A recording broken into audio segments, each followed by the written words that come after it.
Alright, I just wanted to make a quick update here. So there's a new update live on Glider Sim. So if you have it on Steam or the MetaQuest, be sure to check it out. And it's a feature a lot of you've been asking for, which is improved thermal placement on the Earth Online section of the game, or the Google Earth section of the game. I already had a good thermal algorithm or procedure for generating thermals on the default maps, but that was mainly because it was easy to read the land class type or the terrain type on the default maps. But there was really no way to read the land class type on Google Earth. But I ended up kind of writing my own little algorithm here. So be sure to check out the latest update, see if you kind of notice the improved thermal placement. So you can see here I got some wind active. That's why the thermals here in yellow are kind of slanted. They're kind of drifting in the wind. We got some ridge lift here. So we got ridge lift and then our thermals. So let me just kind of run around the map here and show you why some of these thermals are forming where they're forming. In this case, we got some trees and some grass, but it looks like if we look up, we kind of got our sun here. And if the sun has a pretty good, angle of attack on the terrain, it will have a high sun intensity. So it'll heat the ground up and a thermal will form there. So I'm guessing that had a pretty high sun intensity value and then formed a thermal there. In this case, it looks like it registered as a lot of concrete, a lot of buildings, which will heat the ground up and pop off a thermal there.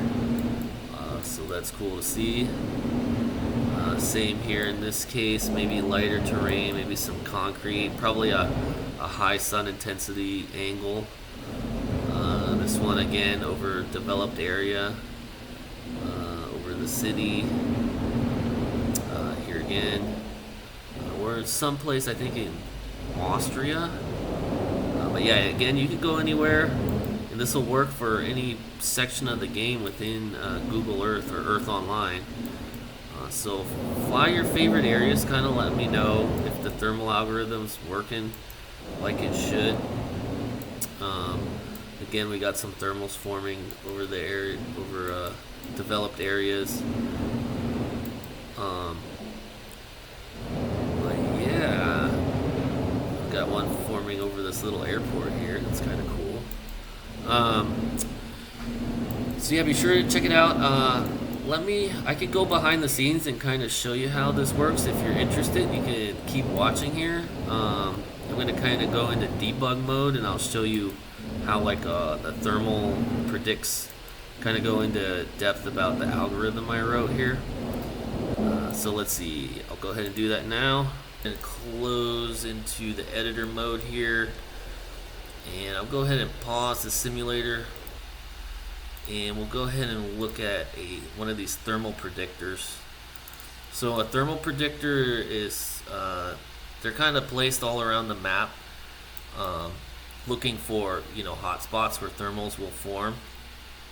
So you can see the ray cast coming down from the sun, and it's checking the terrain angle, and it's outputting a sun intensity value here, and it will also have a terrain intensity value.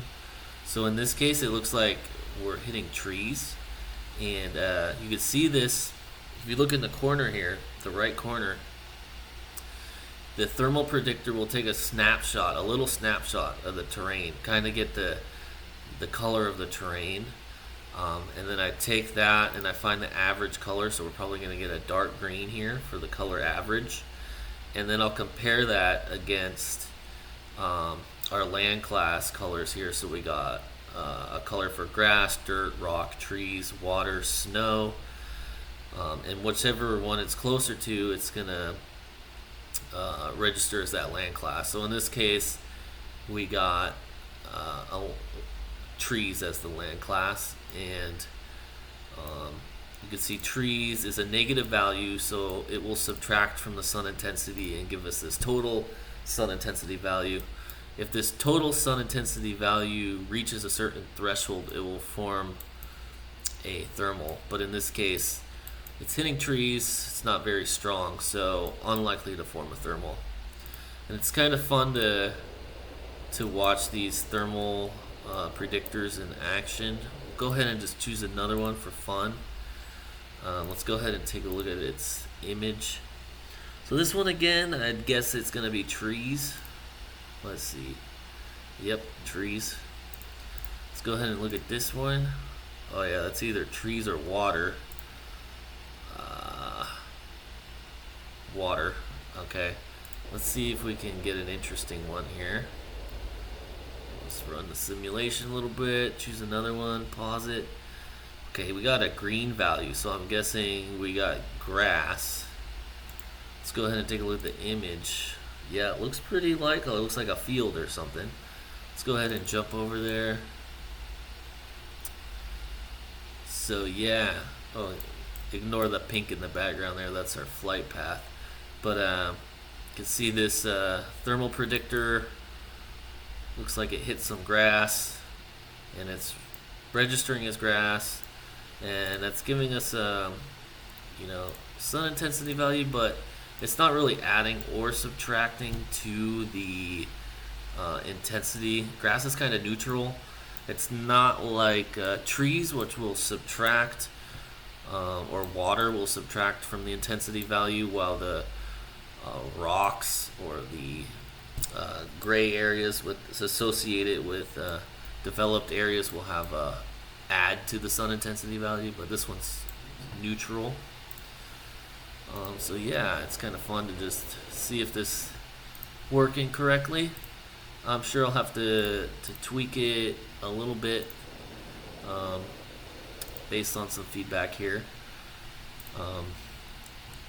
So yeah, this one looks like it might be grass again. You can see its raw image. Yep, looks mainly grass. Seeing if we get a developed one, but it like a little city area, but it's kind of rare. This map looks like it's mainly like grass and trees. But nonetheless, you get a kind of overview of how this thermal predictor is working. So yeah, go ahead, check it out. Latest update on Glider Sim.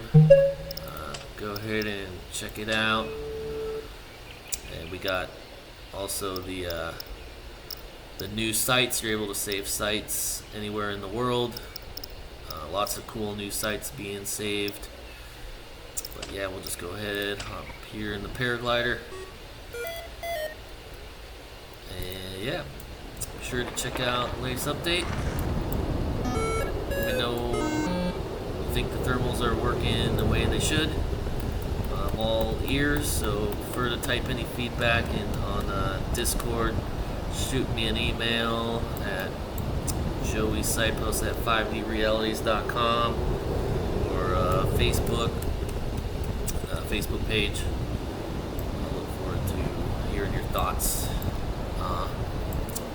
See if it's working correctly for you. Alright, see if we can make it over to this thermal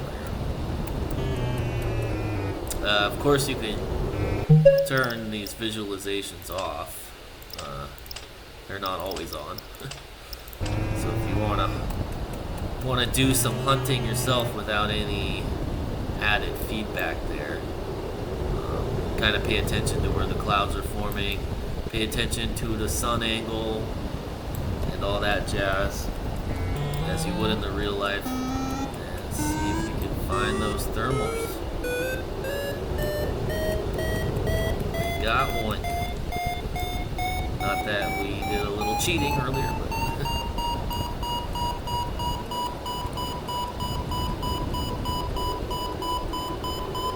alright. Beautiful scenery. There's some pretty amazing areas on the Earth Online, and it's just fun to fly around and kind of hunt for those thermals. There's my shadow down there too. Alright. Catch you all in the next video.